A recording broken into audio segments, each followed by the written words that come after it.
నమస్తే వార్తలకి స్వాగతం. వివరాల్లోకి వెళితే ముఖ్యమంత్రి నారా చంద్రబాబు నాయుడు ఈ రోజు రాత్రి తన సొంత నియోజకవర్గం కుప్పంకు రానున్నారు. శాంతిపురం మండలంలోని శివపురం గ్రామం వద్ద ఇటీవల నిర్మించిన సొంత ఇంటి గృహ ప్రవేశ కార్యక్రమంలో ముఖ్యమంత్రి పాల్గొంటారు. ఈ సందర్భంగా జిల్లా కలెక్టర్ సుమిత్ కుమార్, ఎస్పీ మణికంఠ చందోలు, ఇతర అధికారులు శివపురం గ్రామంలో భద్రతా ఏర్పాట్లను పటిష్టం చేశారు.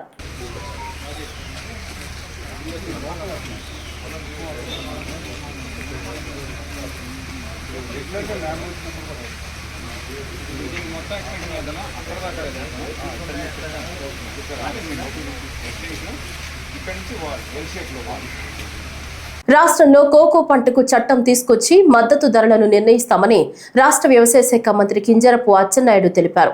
ఏలూరు కలెక్టరేట్లో రైతులు, సంఘాల నాయకులు, కంపెనీ ప్రతినిధులతో ఏర్పాటు చేసిన సమావేశంలో ఆయన రాష్ట్ర గృహ నిర్మాణ శాఖ మంత్రి కొలుసు పార్థసారథితో కలిసి పాల్గొన్నారు.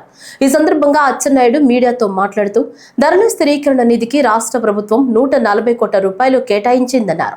రైతుకి చిన్న ఇబ్బంది వచ్చినా వెంటనే ఆ ఇబ్బందిని పరిష్కరించాలనేది ఎన్డీఏ ప్రభుత్వం, ముఖ్యమంత్రి గారి యొక్క ప్రధానమైనటువంటి ఉద్దేశం అని చెప్పి సందర్భంగా తెలియజేస్తున్నాను. మేము అధికారంలోకి వచ్చిన తర్వాత మొదటి సంవత్సరం 10 మాసాల్లో 140 కోట్ల రూపాయలు ఇంటర్వెన్షన్ ఫండ్ పెట్టాం. అందులో 80 కోట్లు ఖర్చు పెట్టాం. ఈరోజు రాష్ట్రంలో 4-5 పంటలకి కొద్దిగా ధరల్లో ఇబ్బంది వచ్చింది. అలాగని చెప్పి ప్రభుత్వానికి సంబంధం లేదని ఎక్కడా ఊరుకోలేదు. వెస్ట్ గోదావరి, ఏలూరు జిల్లాలో కోకో పండించినటువంటి రైతులకు ఇబ్బంది వచ్చింది. ఈరోజు రైతులు ఆందోళన చెందుతున్నారని ముఖ్యమంత్రి గారి ఆదేశాల మేరకు రైతుల దగ్గరికే వచ్చాం. ఇది దాపరికం లేదు. కంపెనీ వాళ్ళతో స్పష్టంగా మాట్లాడాం. ఇంటర్నేషనల్లో చాక్లెట్ వాడకం తగ్గిపోయింది. కోకో గింజలు కొనలేకపోతున్నాం. ఇప్పటికే మా దగ్గర స్టాక్స్ ఉన్నాయి, మేము కొనమని చెప్పారు. గట్టిగా వాదిస్తే మీరు చెప్పారు కాబట్టి కొంటాం, అది కూడా 450 కంటే ఎక్కువ కొనలేమని చెప్తే మేము చాలా స్పష్టంగా గట్టిగా చెప్పాం. నేను 500 రూపాయలకి తక్కువ లేకుండా స్పష్టంగా కొనమని ముఖ్యమంత్రి గారు ఆదేశాలు ఇచ్చారు. జూన్ 1, 2025 నుంచి ఆంధ్రప్రదేశ్, తెలంగాణలోని సినిమా థియేటర్లు బంద్ చేయాలని ఎగ్జిబిటర్లు నిర్ణయించిన విషయం తెలిసిందే. ప్రస్తుతం అమలులో ఉన్న అద్దె ఆధారిత రెవెన్యూ మోడల్ పై ఎగ్జిబిటర్లు అసంతృప్తి చెందడం ఈ నిర్ణయం వెనుక ప్రధాన కారణంగా తెలుస్తుంది. ఈ మోడల్లో సినిమా ప్రదర్శన కోసం థియేటర్ యజమానులు, నిర్మాతలకు ఫిక్స్డ్ అద్దె చెల్లించాల్సి ఉంటుంది. ఇది సింగిల్ స్క్రీన్ థియేటర్లకు ఆర్థికంగా భారం కావటం వల్ల వారు రెవెన్యూ షేరింగ్ మోడల్ను డిమాండ్ చేస్తున్నారు. ఈ క్రమంలో నేడు సినిమా ప్రొడ్యూసర్లతో ఎగ్జిబిటర్లు సమావేశం నిర్వహించి చర్చించనున్నారు. ఈ క్రమంలో ఏపీ సినిమాటోగ్రఫీ మంత్రి కందుల దుర్గేష్ కీలక వ్యాఖ్యలు చేశారు. సరిగ్గా పవన్ కళ్యాణ్ హరిహర వీరమల్లు సినిమా తేదీలు అనౌన్స్ చేయగానే ఈ బంద్కు పిలుపునిచ్చారని, ఈ బంద్ వెనుక ఏదో కుట్ర దాగి ఉందని ఆరోపించారు. కావాలని కొంతమంది ఈ గందరగోళ పరిస్థితిని సృష్టిస్తున్నారని, ఈ వ్యవహారం వెనుక ఎవరో ఉన్నారని అనుమానం వ్యక్తం చేశారు. ఈ వ్యవహారంపై సంపూర్ణంగా ఎంక్వైరీ చేయాలని హోం సెక్రటరీతో చర్చించామని ఆయన తెలిపారు. అలాగే ఈ బంద్ కొనసాగదని, పోస్ట్ పోన్ అవుతుందని దిల్ రాజు చెప్పినట్లు ఈ సందర్భంగా కందుల దుర్గేష్ చెప్పుకొచ్చారు. సినిమా రంగం సమస్యలను పరిష్కరించడానికి కూటమి ప్రభుత్వం సిద్ధంగా ఉందని, త్వరలోనే సినిమాకు సంబంధించి కొత్త పాలసీని తీసుకొస్తామని ఆయన చెప్పుకొచ్చారు. జూన్ 1వ తారీఖు నుంచి సినిమా థియేటర్ల బంద్ అనేటువంటి తీవ్రమైన నిర్ణయం తెర మీదకు వచ్చిన తర్వాత ఎందుకు ఈ వాతావరణం కల్పించబడుతుంది, జరుగుతున్నది ఏమిటి, దీన్ని ప్రోద్బలిస్తున్నటువంటి వ్యక్తులు ఎవరు, ఇవన్నీ అంశాల మీద ఒక విచారణ జరిగితే రేపొద్దున పరిశ్రమకు ఉపయోగపడే విధంగా కొన్ని విధానాలని మేము అవలంబించడానికి వీలుగా ఉంటుందనేటువంటి ఉద్దేశంతో ఎప్పుడైతే థియేటర్ల మూసివేత అనేటువంటి అంశం వచ్చిందో నేను హోం సెక్రటరీ గారితో మాట్లాడి వారికి చెప్పాం, దీని మీద వెంటనే లోతుగా అంశాలను విచారించండి, తద్వారా ఏం జరుగుతుందో తెలుసుకోవాలి, దాన్ని బట్టి ఒక నిర్ణయాన్ని మనం తీసుకోవడం కుదురుతుందని చెప్పాం. ఆ ప్రాసెస్ స్టార్ట్ అవుతుంది. అయితే ఇవాళ ఒకటే మేము చెప్పేది అందరికీ కూడా, సినిమా రంగానికి చెందిన వారు కూడా చెప్పేది, ఈ ప్రభుత్వం ముఖ్యమంత్రి చంద్రబాబు నాయుడు గారి నేతృత్వంలో అధికారంలోకి వచ్చిన దగ్గర నుంచి కూడా పరిశ్రమకి పూర్తిగా సహకారం అందించాలనేటువంటి ఆలోచనతో గత ప్రభుత్వంలా కాకుండా ఈ ప్రభుత్వం పూర్తిగా అన్ని అంశాలని పరిశీలించి మీకు సహకారం పెద్ద ఎత్తున ఇవ్వాలనేటువంటి ఆలోచన చేస్తున్న విషయం అందరికీ తెలుసు సినిమా పరిశ్రమ వారికి. దాంతోపాటు ఉప ముఖ్యమంత్రి పవన్ కళ్యాణ్ గారు స్వయంగా ఆయన సినిమా రంగం నుంచి వచ్చారు. ఆయన స్పష్టంగా అధికారంలోకి వచ్చిన వెంటనే ఒక సమావేశాన్ని ఏర్పాటు చేసి పెద్ద నిర్మాతలందరినీ కూర్చోబెట్టి మాట్లాడి మీకు ఏ సమస్యలు ఉంటే వాటిని అన్నింటినీ పరిష్కరించడానికి మేము సిద్ధంగా ఉన్నాం. అదేవిధంగా సినిమా రంగాన్ని గౌరవించాల్సినటువంటి బాధ్యతను మేము తీసుకున్నాం, గతంలోలా కాదు అనేటువంటి మాట చెప్పి ఏ సమస్య మీకు ఇబ్బంది ఉన్నా కూడా మా సినిమాటోగ్రఫీ మినిస్టర్ ఉన్నారు, తనతో మాట్లాడండి అనేటువంటి మాట కూడా వారు చెప్పడం జరిగింది. కేవలం అంతవరకు పరిమితం మాత్రమే కాకుండా ఎప్పుడైతే ఏ రకంగానూ సినిమా థియేటర్లకు సంబంధించినటువంటి ప్రైస్ హైక్ చేసుకోవాలనుకున్నారో వాళ్ళు, అది మాకు ఒక అప్లికేషన్ పెట్టడం, దాన్ని ప్రతి సినిమాకి కూడా ఏదో స్థాయిలో ఆ ప్రైస్ని హైక్ చేయటం, ఇవన్నీ జరుగుతూ వస్తూ ఉన్నాయి. ఏ నిర్మాత కూడా ఇబ్బంది పడినటువంటి పరిస్థితి. అదేవిధంగా సినిమా నిర్మాణం జరిగేటప్పుడు రాష్ట్రంలో ఎక్కడ ఏం జరుగుతున్నా కూడా వారికి ఏ అనుమతులు కావాల్సి వచ్చినప్పటికీ కూడా వెంటనే స్పందిస్తున్నాం.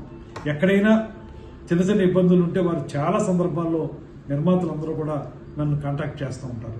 చేసిన వెంటనే వారికి అనుమతులు ఇచ్చే విషయంలో కానీ ఇతరతర అంశాల్లో కానీ వెంటనే స్పందించి వారికి ఆ రకమైనటువంటి సహకారాన్ని కూడా అందిస్తూ ఉన్నాం. ఇలాగ ఒక మంచి వాతావరణం నడుస్తున్నప్పుడు ఇప్పుడు సడన్గా థియేటర్లు మూసివేత అనేటువంటి అంశం తెర మీదకి రావడం అనేది ఎందుకు జరుగుతుంది? దీని వెనక ఏమైనా కారణాలు ఉన్నాయా? అది కూడా రేపు జూన్ 12వ తారీఖున పవన్ కళ్యాణ్ గారి సినిమా రిలీజ్ అవుతున్న సందర్భంలో ఎందుకు ఈ రకమైన వాతావరణం వచ్చింది?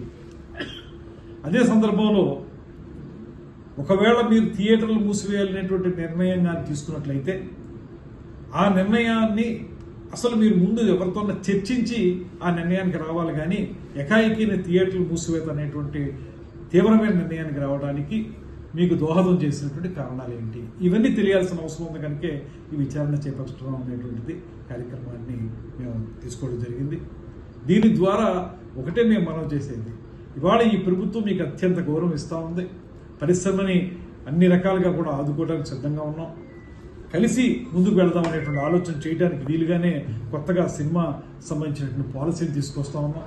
పాలసీ తీసుకొచ్చినప్పుడు ప్రతిసారి మీరు మాకు ఒక అప్లికేషన్ పెట్టుకునే పరిస్థితి లేకుండా, ప్రతి సినిమాకి విడివిడిగా అడగక్కర్లేకుండా ఒక పాలసీ ద్వారా మొత్తం అందరికీ కూడా ఏదో రకంగా సపోర్ట్ ఉండేలాగా మేము ఒక నిర్ణయం తీసుకోబోతున్నాం. రానున్న వర్షాకాలంలో డ్రోన్లు, యాప్ల ద్వారా దోమల వ్యాప్తిని అరికట్టాలని మంత్రి సత్యకుమార్ అన్నారు. వివిధ శాఖల సమన్వయంతో సీజనల్ వ్యాధుల్ని సమర్థవంతంగా నియంత్రించాలని, పైనుంచి కింది స్థాయి అధికారులు ప్రొయాక్టివ్ గా వ్యవహరించాలన్నారు. కోవిడ్ పై ఆందోళన అవసరం లేదని, జాగ్రత్త అవసరమన్నారు.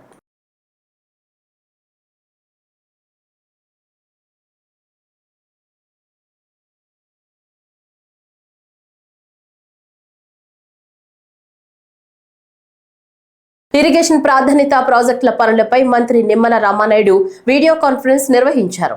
ఈ సందర్భంగా irrigation adviser Venkateswararao, ENC Narasimhamurthy, ఆయా ప్రాజెక్టుల సిఈ, ఎస్ఈ, ఈఈలు మరియు ఏజెన్సీల ప్రతినిధులు పాల్గొన్నారు. పోలవరం ఎడమ కాలువ, వెలిగొండ, హంద్రీనీవా పనుల పురోగతిపై సమీక్ష నిర్వహించారు. ఇటీవల కురుస్తున్న అకాల వర్షాలు జరుగుతున్న పనులకు ఆటంకం కలిగిస్తుందని అధికారులు మంత్రి నిమ్మల దృష్టికి తీసుకొచ్చారు. అదనపు మిషనరీ సిబ్బందిని ఏర్పాటు చేసుకుని పనులు వేగవంతం చేయాలని నిమ్మల సూచించారు.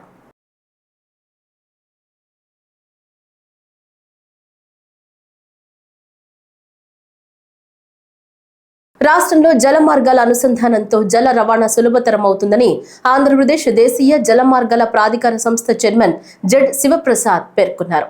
ఆంధ్రప్రదేశ్ దేశీయ జల మార్గంల ప్రాధికార సంస్థ చైర్మన్ గా డాక్టర్ జెడ్ శివప్రసాద్ గుంటూరు జిల్లా తాడేపల్లిలో పదవి బాధ్యతలు స్వీకరించారు.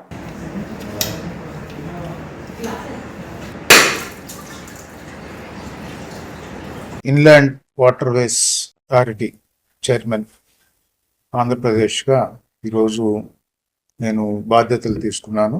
గౌరవ ముఖ్యమంత్రి వర్యులు శ్రీ నారా చంద్రబాబు నాయుడు గారు చాలా విజన్ ఉన్నటువంటి నాయకుడు.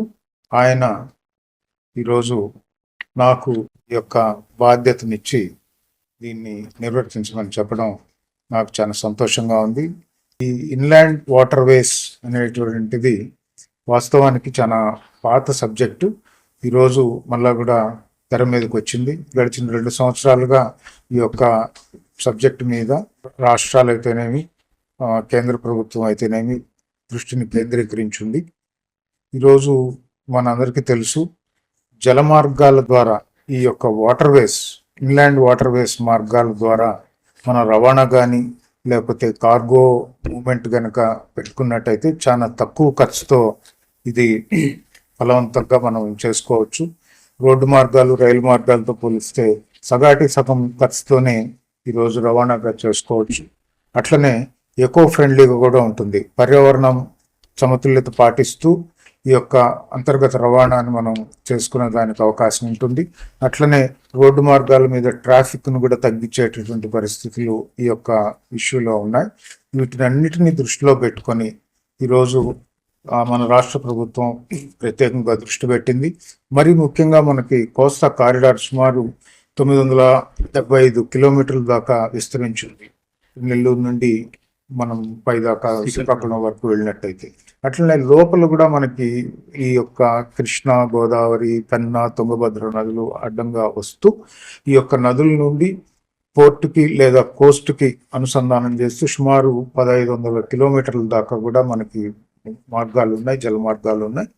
మనం ఈ యొక్క మార్గాలను, ఈ యొక్క జల మార్గాలను కారిడార్కి అనుసంధానం చేస్తూ అట్లనే పోర్ట్లు, రైళ్లు, ఇతర రోడ్డు మార్గాలకి అనుసంధానం చేస్తూ ఇందులో రవాణాని మనం పెంచుకోవాలి.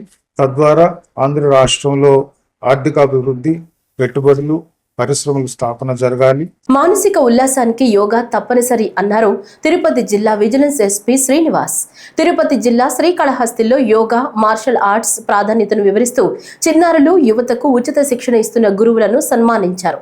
అలాగే ఆపరేషన్ సింధూర్లో వీర మరణం పొందిన మురళీ నాయక్ చిత్రపటానికి పూలమాలలు వేసి నివాళులర్పించారు. ఈ సందర్భంగా విజిలెన్స్ ఎస్పీ మాట్లాడుతూ యోగాపై ప్రధాని ఇచ్చిన పిలుపుతో దేశవ్యాప్తంగా యువతలో చైతన్యం వచ్చిందని, అందుకే యోగా చేసే వారి సంఖ్య కూడా పెరుగుతోందన్నారు.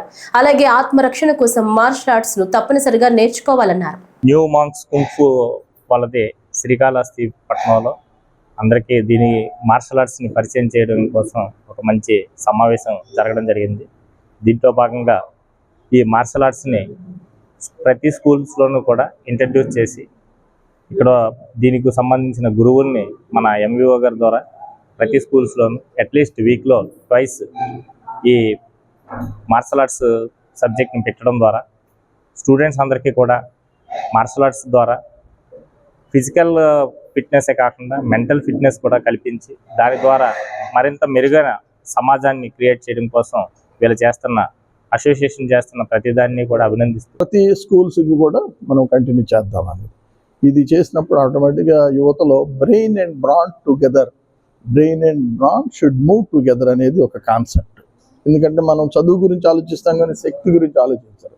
కాబట్టి ఎప్పుడైతే చదువు, శక్తి రెండు కలిసి ఉన్నప్పుడు ఆటోమేటిక్గా ఆరోగ్యం అనేది బాగా వస్తుంది. ఎందుకంటే కష్టపడ్డప్పుడు ఆకలి వేసినప్పుడు డైట్ చేసుకుంటారు. ఇదంతా కాన్సెప్ట్, ఒక రొటీన్గా సైక్లింగ్ సిస్టమ్. సో ఇది మనము యూత్కి తీసుకెళ్లాలనేది మా కోరిక.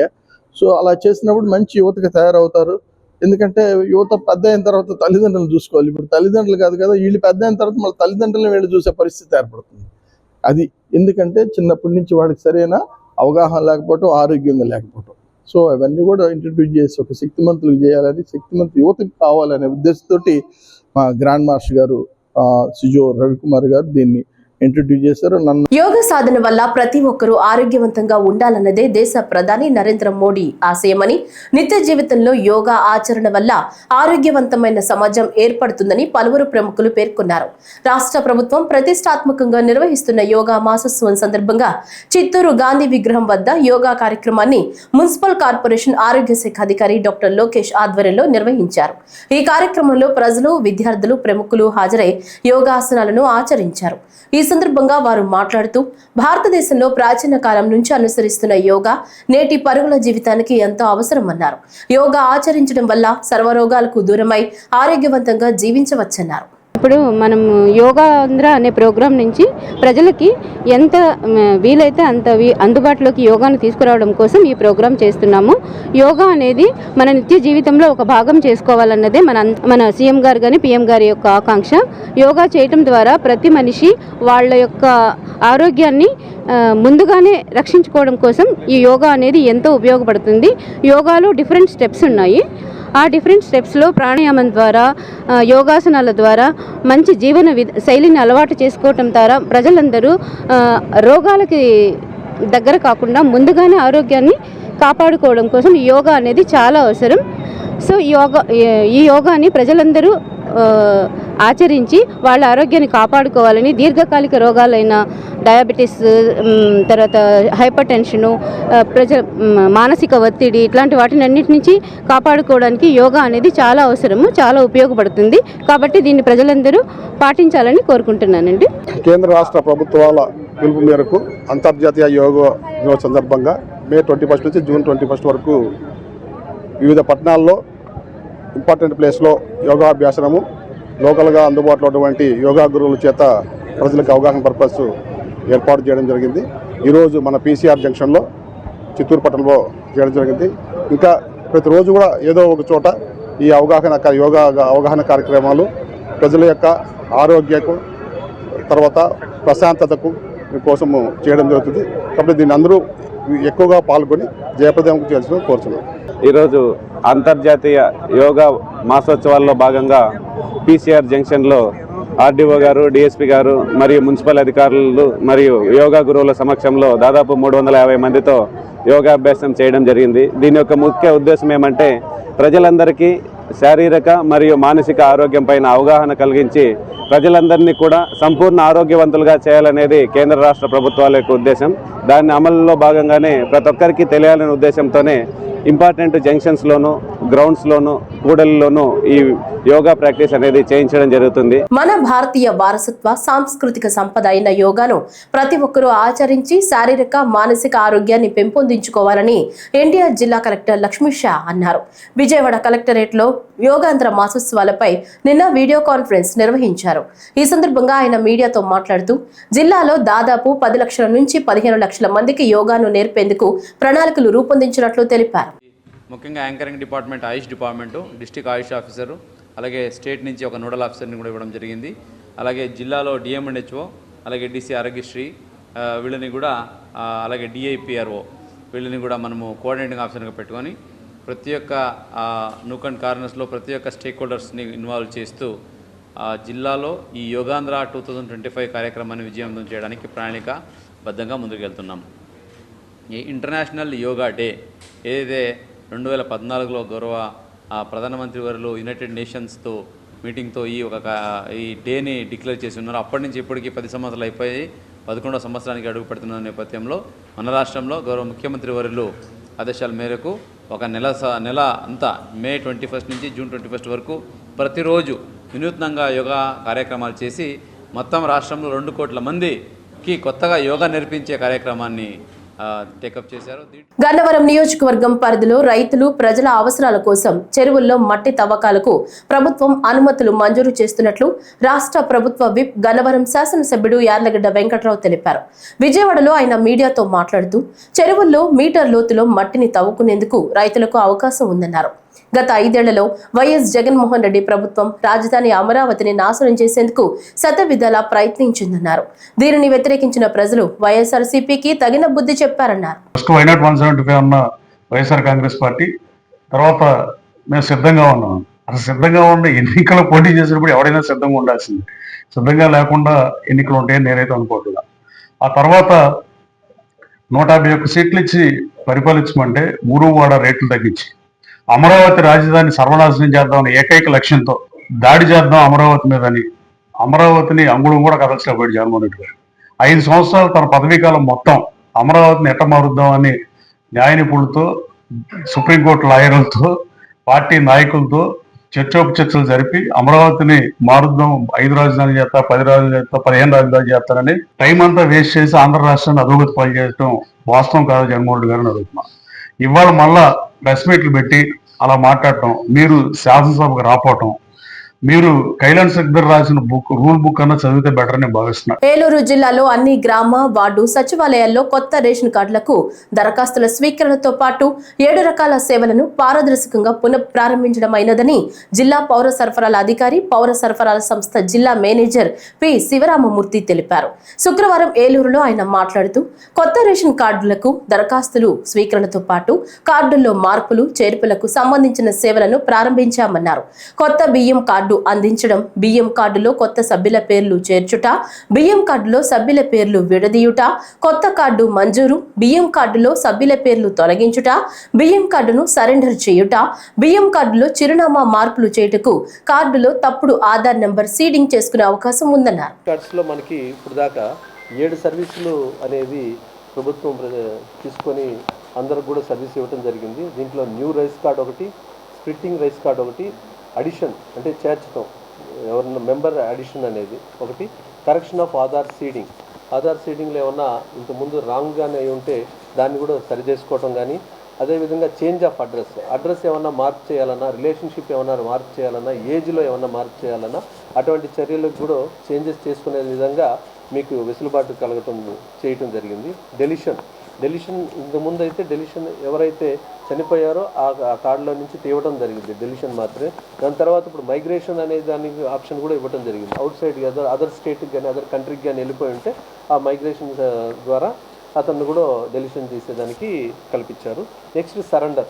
మనకి సరెండర్ ఏంటంటే ఎవరైనా గవర్నమెంట్ ఎంప్లాయీస్కి కానీ ఏమైనా కార్డు కానీ ఉండిందంటే దాన్ని వాళ్ళు ఇన్ఎలిజిబుల్ కిందకి వస్తారు కాబట్టి ఖచ్చితంగా వాళ్ళు సరెండర్ చేయాల్సిన బాధ్యత వాళ్ళ మీద ఉంది కాబట్టి వాళ్ళు కంపల్సరీ చేయాలి. ఆ విధంగా వాళ్ళకి అది లేకుండా ఆదాయం, ఫర్ ఎగ్జాంపుల్ అర్బన్ ఏరియాలో 1,44,000కి మించి కానీ ఆదాయం ఉంటే is not eligible for rice card. అదేవిధంగా గ్రామాల్లో అయితే 1,20,000, 10,000 నెలకి మించి ఉండకూడదు అనమాట గ్రామాల్లో. అదేవిధంగా మన దీంట్లో అర్బన్లో అయితే 1,44,000 చెప్పడం జరిగింది. దాన్ని మించి ఉంటే మాత్రం వాళ్ళందరూ కూడా ఇన్ఎలిజిబుల్ కిందకి వస్తారు. అదేవిధంగా గవర్నమెంట్ ఎంప్లాయ్ కానీ ప్రైవేట్ ఎంప్లాయ్ కానీ మోర్ దాన్ ట్యాక్స్ పేయర్స్ కానీ ఎవరైనా ఉంటే 4 వీలర్స్ ఉన్నాయి అలాంటివన్నీ కూడా వాళ్ళు ఇన్ఎలిజిబుల్ కిందకి వస్తారండి. ఇది రైస్ కార్డ్ సర్వీసెస్. కాకపోతే ఈ రైస్ కార్డ్ సర్వీసెస్లో మనకు కొంచెం ఇనిషియల్గా సర్వర్ ప్రాబ్లం అనేది కొంచెం వచ్చింది. అది హెడ్ ఆఫీస్ కమిషనర్కి కూడా తెలియజేయడం జరిగింది. దాన్ని కొంచెం స్ట్రీమ్లైన్ చేసేసి కొంచెం తొందరగా సర్వర్ని కొంచెం యాక్టివేట్ చేసి ఇబ్బంది లేకుండా చేసే పనిలో వాళ్ళు ఉన్నారు. తొందరలో అది కూడా క్లియర్ అవుతుంది. దాని గురించి మనం ఇబ్బంది పడాల్సిన అవసరం లేదు. నెక్స్ట్ ఈ సచివాలయంలో ఉండే సెక్రటేరియట్స్ కూడా వాళ్ళకు కూడా తహసీల్దార్ ద్వారా, ఎంపీడీస్ ద్వారా, అదేవిధంగా అక్కడ వాళ్ళకు కూడా కొంచెం బాధ్యతగా ఉండి ఎవరైతే సర్వీస్ వస్తున్నారో వాళ్ళందరికి కూడా ఈ కార్డుల విషయంలో దగ్గరుండి మంచిగా ఎటువంటి డౌట్స్ ఉన్నా కూడా వాళ్ళకి క్లారిఫై చేసి వాళ్ళని ఎటువంటి ఇబ్బంది పెట్టకుండా ఇన్ టైంలో చేసుకోమని చెప్పడం జరుగుతుంది. ప్రభుత్వ ఆసుపత్రిలో అవసరమైన మౌలిక సదుపాయాల కల్పనకు చర్యలు తీసుకుంటున్నామని ప్రకాశం జిల్లా కలెక్టర్ తమీం అన్సారియా అన్నారు. ఒంగోలులోని ప్రభుత్వ ప్రధాన ఆసుపత్రి మాతా శిశు వైద్యశాలలో నిన్న ఆమె ఆకస్మిక తనిఖీ చేశారు.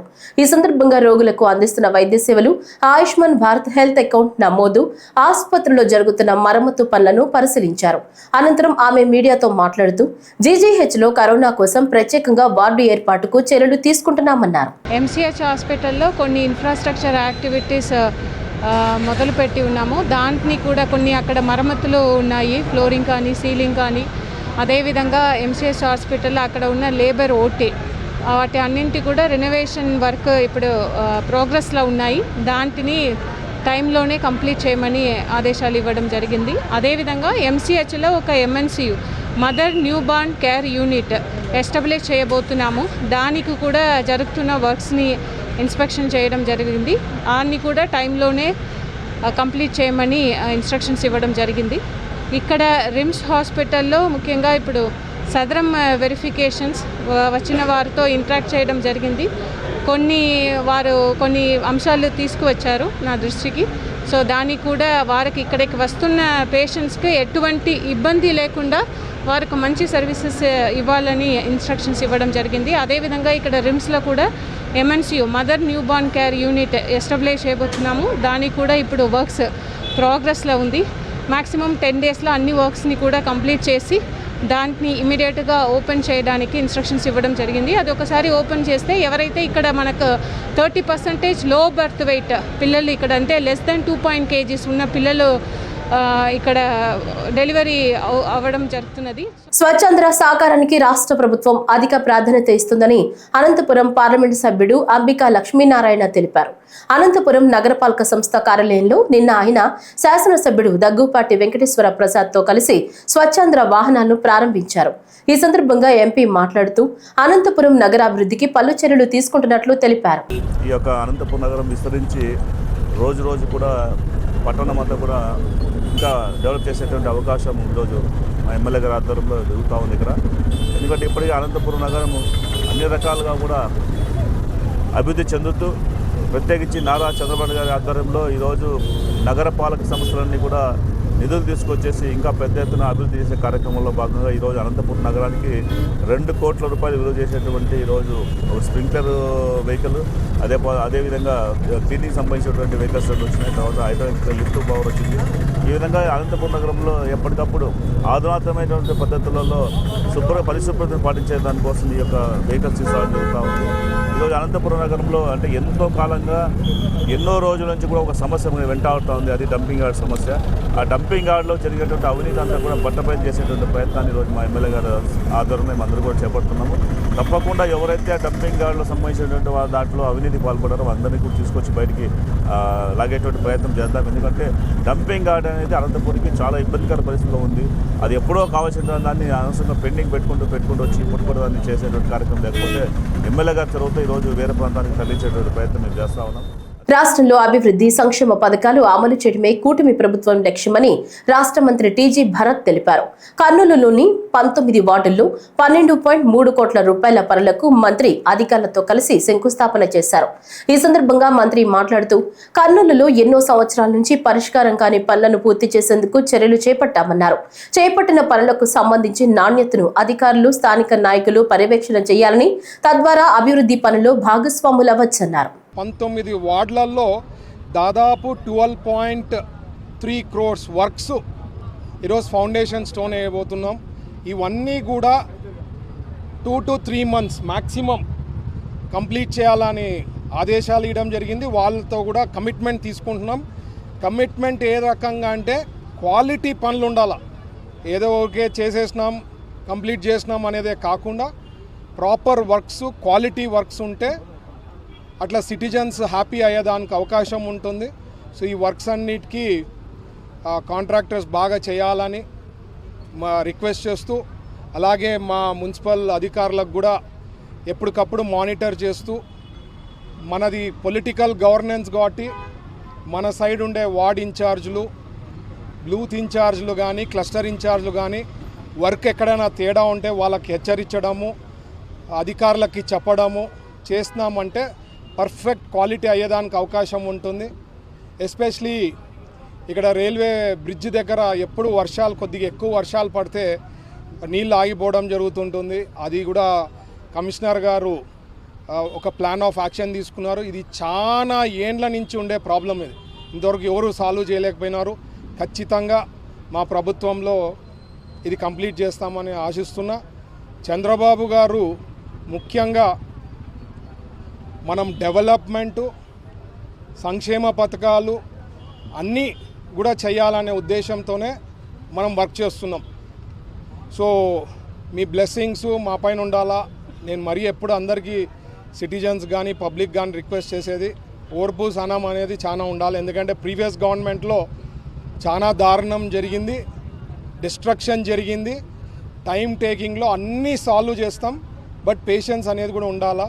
రాష్ట్ర సమస్యల పరిష్కారానికి తన వంతు కృషి చేస్తానని రాజ్యసభకు ఎన్నికైన పాక వెంకట సత్యనారాయణ తెలిపారు. భీమవరంలో ఆయన మీడియాతో మాట్లాడుతూ ఈ నెల 28వ తేదీన రాజ్యసభ సభ్యునిగా ప్రమాణ స్వీకారం చేయనున్నట్లు తెలిపారు. ఒక పార్లమెంట్ సభ్యుడు ఉండగా మళ్ళీ ఇంకొక పార్లమెంట్ సభ్యుడు ఎంపిక అనేది చాలా ఆశ్చర్యకరంగా. అయితే ఇది భౌగోళికంగా మేమిద్దరం ఒక ఊరికి చెందిన వాళ్ళమే తప్ప నేను వచ్చి యావత్ ఆంధ్రప్రదేశ్ రాష్ట్రం అంతా కూడా నేను పనిచేస్తున్నటువంటి విషయం. కాబట్టి ఈ రకమైనటువంటి ఎంపికలు భౌగోళికంగా ఉన్నటువంటి మాకు కలిసి వచ్చేటువంటి విషయం ఏంటంటే మా ప్రాంత అభివృద్ధిలో మా లోక్సభ అధ్యక్షుడు శ్రీనివాసవరం గారితో పాటు నేను కూడా వారికి చేదోడు వాదోడుగా ఉండేటటువంటి అవకాశం కూడా ఈ ప్రాంతం నుంచి కలగడం వల్ల ఎక్కువ సర్వీసెస్ అందించేటటువంటి అవకాశం ఈ ప్రాంతంలో జరిగేటటువంటి. అదే రకంగా ఒక 2 సభల్లో నుంచి కూడా ఈ ప్రాంతం నుంచి ప్రాతినిధ్యం ఉన్న కారణంగా ఈ ప్రాంతానికి సంబంధించిన అనేక అంశాలు, ఈ రాష్ట్రానికి చెందినటువంటి అంశాలు కూడా ప్రస్తావించే అవకాశం ఉంటుంది. ఈ యొక్క విషయంలో పార్టీ తీసుకునేటటువంటి నిర్ణయంలో మాకు సహకరించినటువంటి జనసేన అధ్యక్షుడు పవన్ కళ్యాణ్ గారు, తెలుగుదేశం అధినేత నారా చంద్రబాబు నాయుడు గారికి కూడా ప్రత్యేకమైనటువంటి ధన్యవాదాలు తెలియజేస్తున్నాను. అదే రకంగా కూటమి ధర్మాన్ని పాటిస్తూ కూటమి యొక్క బలోపేతం కోసం ప్రయత్నం చేస్తూ ఆంధ్రప్రదేశ్ రాష్ట్ర అభివృద్ధిలో మా వంతు పాత్ర. ఈ వార్తలు ఇంతటితో సమాప్తం. నమస్కారం.